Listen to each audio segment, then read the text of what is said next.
Hi guys, BVG Hill here. Welcome to another episode of Dead Secret. Now, last episode we unlocked, I think, two of the endings? I can't take this axe. We unlocked the ending for running away like a smart person, and the ending for getting murdered 2 seconds into the game by the woodcutter. I'm not leaving until I find out what's going on. Okay, let's go. Let's be complete idiots and head back into this house, knowing that that killer in the weird mask is in here. Dr. Bullard, I've followed your instructions to calibrate the Tempest prognosticator. Your concern was correct. The bottles must be placed from heaviest to lightest to produce accurate results. The actual weight depends on the leech used, so I have to recalibrate every time we want to take a reading. Also note that recalibration is required if the battery in the base dies. However, the device works as intended. Once the model is aligned precisely with the moon, it may then be used to start the lunar dream apparatus safely. Bullard's research is crucial to this story. I wonder if I can get this thing working. Calibrate the device. What's this? It's a scale. Okay. Is this the... was it the lunar prognosticator? It's a strange device with bells at the top. There are slots for small bottles. A bottle marked with the letter B. Strange device. What's this? The door is stuck. There are electronics inside and it looks like a battery. Okay. Chapter 4, the subconscious mind. The human brain is, at some level, not unlike the pot that produces my coffee every morning. The water I pour into it is infused with the qualities of the roasted bean. The grounds themselves do not pass through the filter, but the liquid that collects in the carafe is no longer simply water. It has been permanently altered. Every part of my body is a sensitive instrument. My skin, my eyes, my muscles, my tongue. If I am a coffee pot, this stream of physiological information is the water, and my conscious mind is the coffee in the carafe. And the sieve, the filter that makes the drink palatable, is the subconscious mind. Are we going to get murdered, guys? What do you think? Do you think we're going to get murdered immediately? Oh, hello.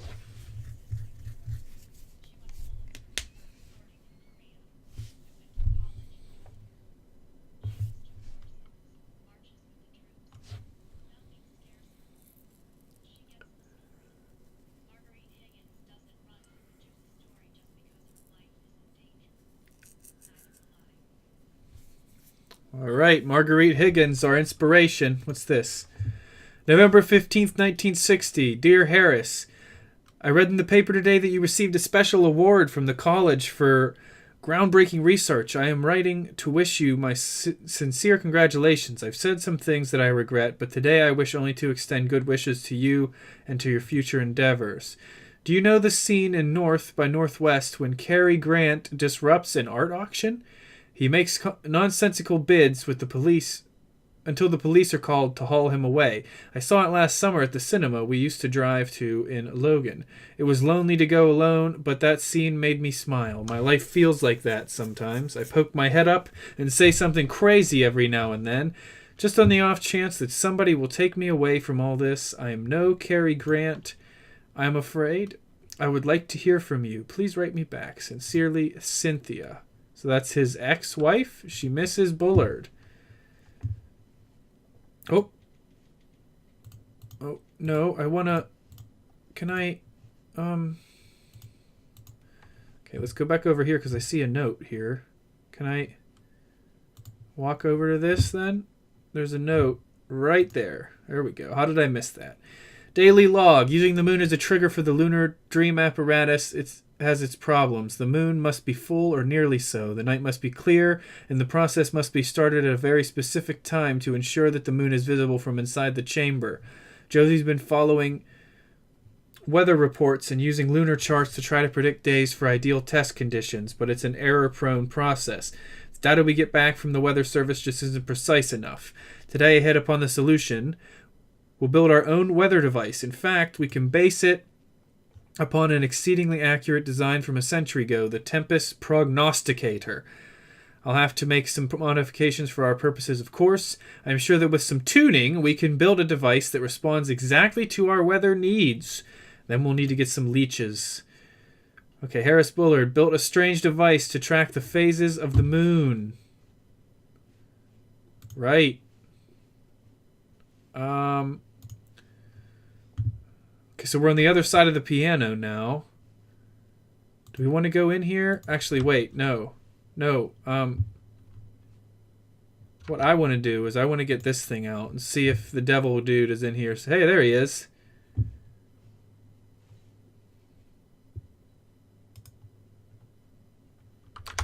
Okay, so he is in here checking out that thing. It seems that...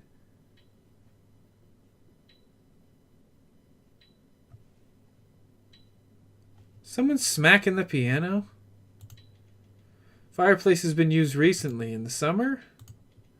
Portrait of Bullard feels like he's looking at me. Probably because he is. Is the devil guy in here too? I bet you he is. Yep, there he is. Hanging out in the corner. Someone is like smacking the keys on that piano. Like just wailing on them. Piano chair has been knocked over.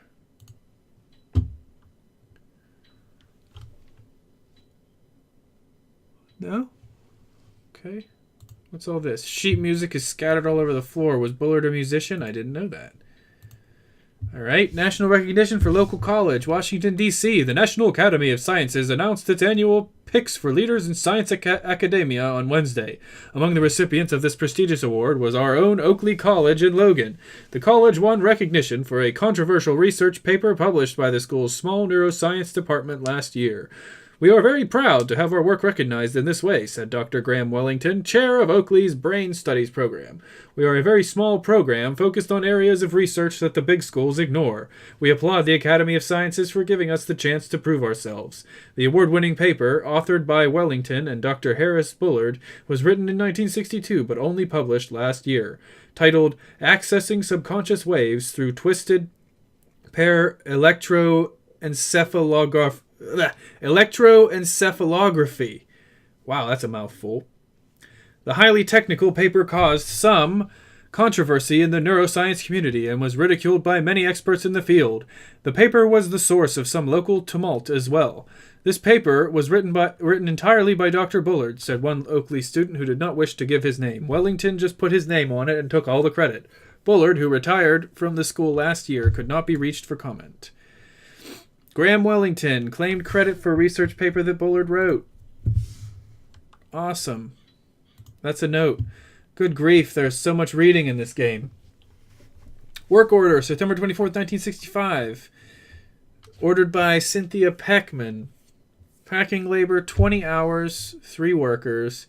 $1.25 an hour, $75 total. Transportation and storage, 5 hours, 3 workers, $1.25 an hour plus gas, $22. Materials, $18, $115 total. Notes: client wishes to keep large items, piano, unpacked for sale at auction. Do not pack contents of guest bedroom, second floor left side, not owned by client.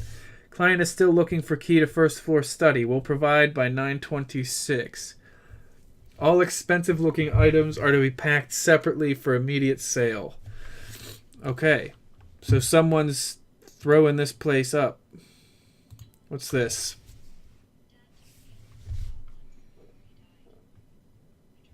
Good job, Dad.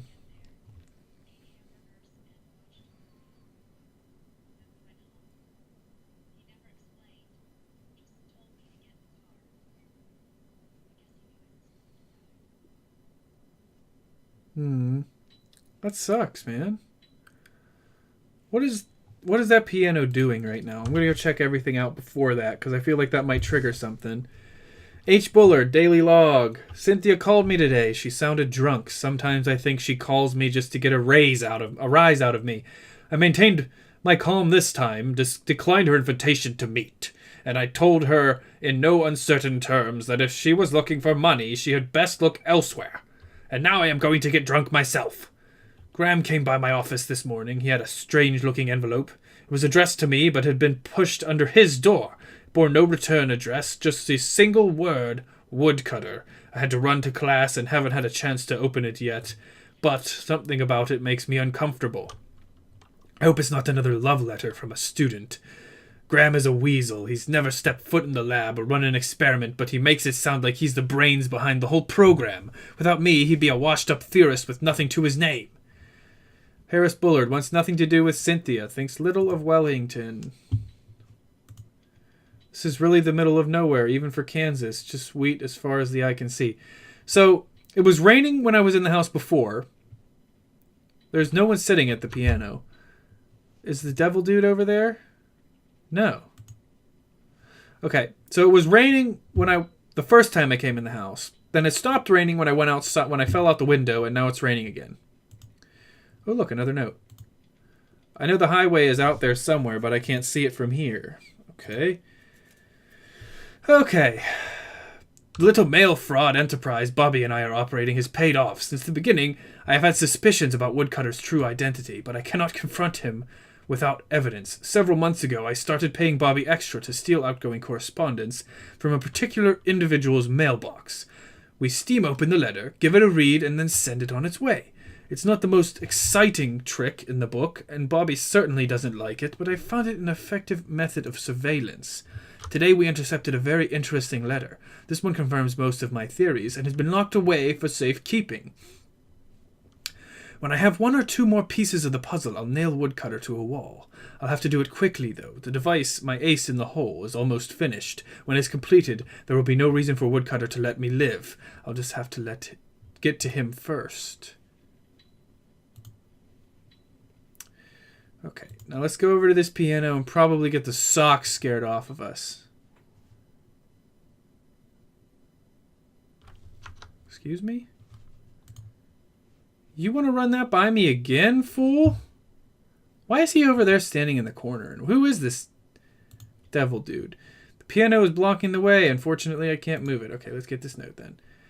The Crystal Cave, Chapter 8. The passage continued downward, a steep slope like we were going down a hill. The smooth crystal didn't give our feet purchase, and we were trying our best not to slip. It was dark as night, but the light from our helmets reflected strangely from the walls, making them dance blue. Once or twice I thought I saw a flicker in the glass, but it was just a trick of the light. It was cold down there. None of us was wearing a jacket. It dawned on us that we had come totally unprepared. A few hours before, we had been whooping and shouting, excited by the crazy angles that cut the crystal entrance out of the cave wall, sure that we'd found something that was going to make us rich. Now we walked in silence. Henderson's face wore a hard, determined look. Johnson's was all suspicion.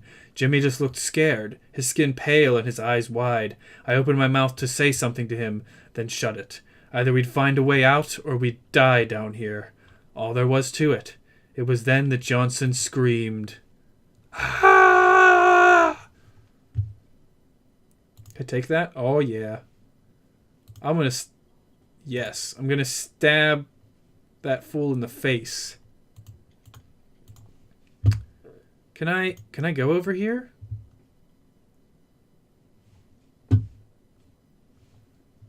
No, I can't go all the way over there. Well, I want to go say hi to him. No? What's over here? Is this another room of the house? I guess. Oh, we're in the kitchen.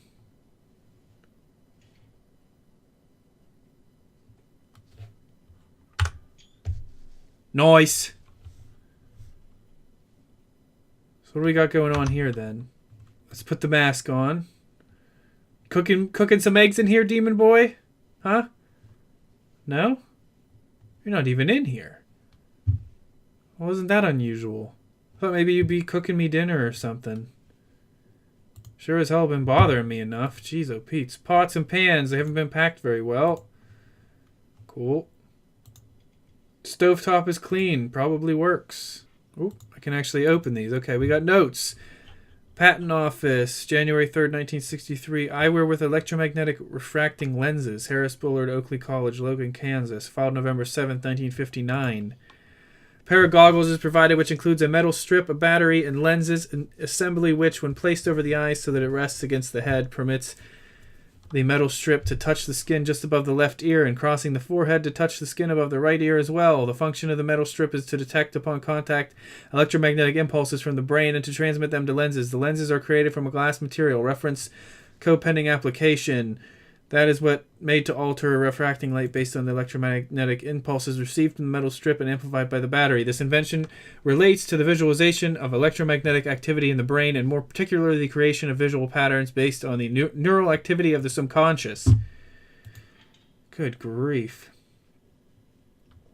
Nothing? No head in the... oh, coffee. Coffee can that's frozen shut. I can hear something rattling around inside. Close both of them. Can't open... nope. Harris Bullard, I am woodcutter. You have 5 days. I am coming. Okay. There's a well outside. Oh, I could touch something. We don't want to turn the water on. We don't want to flood the place. Come on. Another note.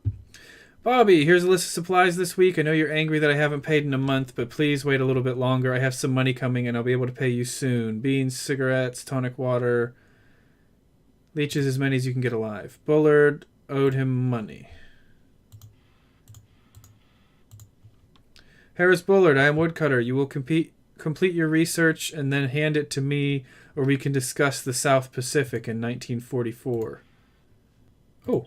Okay, I think we need that, actually. A bottle of the letter D is printed on the label. If he had this much food, what was Bullard paying Bobby Sawyer to get? There's enough here to feed a person for months. Pantry is stocked. Bullard could survive for a long time on this stuff. Oh, nope. 1961, Dear Harris, Happy New Year. I suppose I'm wasting my time by writing you again, but the new year always makes me think about the past. I was very upset when you did not respond to my last letter. I was told that you refused my calls at the college. I understand that you are still angry, and for that, I cannot fault you. But unlike you, I have gotten past our little meltdown and have grown to see it as the inevitable terminus of our relationship, something that had to happen sooner or later. Like spilt milk, as they say, it's not worth crying over, but I do have a request. I will make it plain. Harris, I need money. Some of my investments went bad last year, and with Kennedy in the White House soon, the others will certainly fail. You may hate me now, but I cannot believe you will consign me to a life of poverty. Somewhere deep down inside you, under that mask you wear in your daily life, I know you must still feel something for me. Please say you'll help me just this once. Put down the mask and trust your feelings. Humbly and sincerely, Cynthia. Over Bullard, but wants money for her gambling debts. This, oh, the handle turns, but the door won't open. Something is blocking it on the other side. It's blocked. The lock is really old. Do we want to go through this door? I think we might as well, right?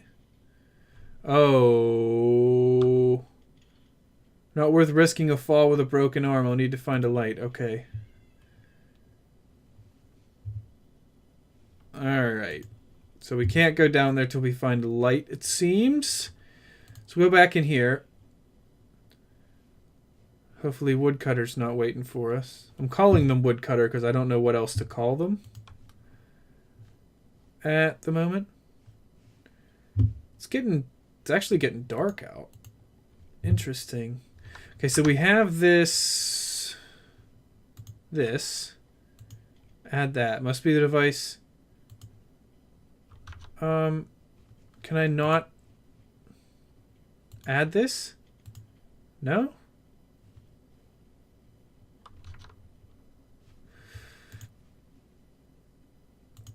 No, I can't add it. Okay.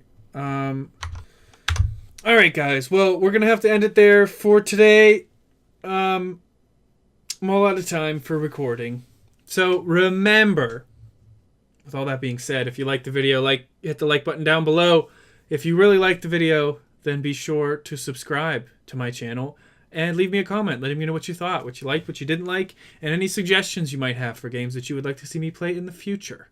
And last but not least, if this video blew your mind, then definitely be sure to share it with your friends, your family, your loved ones, random people you meet on the street or the internet, whatever floats your boat, and I will see you in the next one. See you later.